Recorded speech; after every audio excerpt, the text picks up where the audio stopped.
Kiroho nini maana ya Babeli? Zamani Mungu alikuwa na taifa moja la Israeli. Mataifa mengine yote yalikuwa yamjui Mungu, kama mataifa ya kipagani, mataifa ambayo yanatenda uovu, yanatenda mambo ambayo hayampendezi Mungu.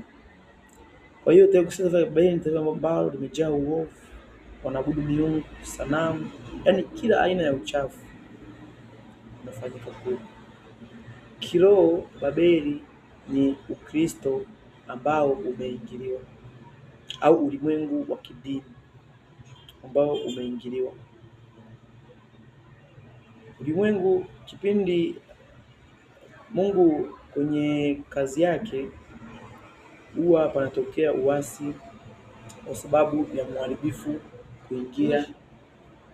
Kila sehemu ambapo Mungu alianzisha kazi yake aliingia mharibifu, na wana wa Mungu wakajikuta mwanzoni walianza wanasimamia kweli kama ulimwengu wa Ukristo, ile baadaye wanavyoenda wanazoelea, mharibifu anaingia kwenye kazi ya Mungu, anasababisha wale watu wa Mungu wanaasi, baadaye Mungu analeta nini? Wokovu. Kwa hiyo Babeli ni kama Yesu alivyobadilisha Israeli. Sasa hivi sio Israeli tu wanazaliwa kwa mwili, hapana, ni watu waliopokea Yesu wanakuwa wana wa Mungu na wanakuwa Israeli wa kiroho. Na Babeli katika ulimwengu wa roho ni utawala ambao uko mbali na Mungu, ni utawala wa shetani.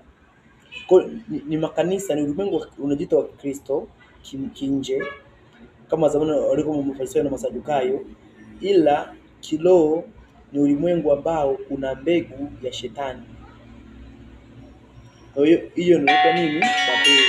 Kwa Babeli ni ule ulimwengu wa Kristo ambao una manabii wa uongo ambao wanafundisha mawazo yao na maono yao, na wanafundisha shetani anavyoongoza. Wanaacha kazi ya Mungu, wanamwacha Mungu, wanafuata shetani, ndio wanawapa muujiza, mafundisho, mahubiri, anawapa mipaka.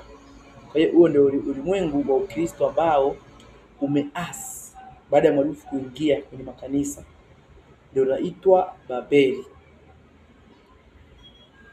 Amina.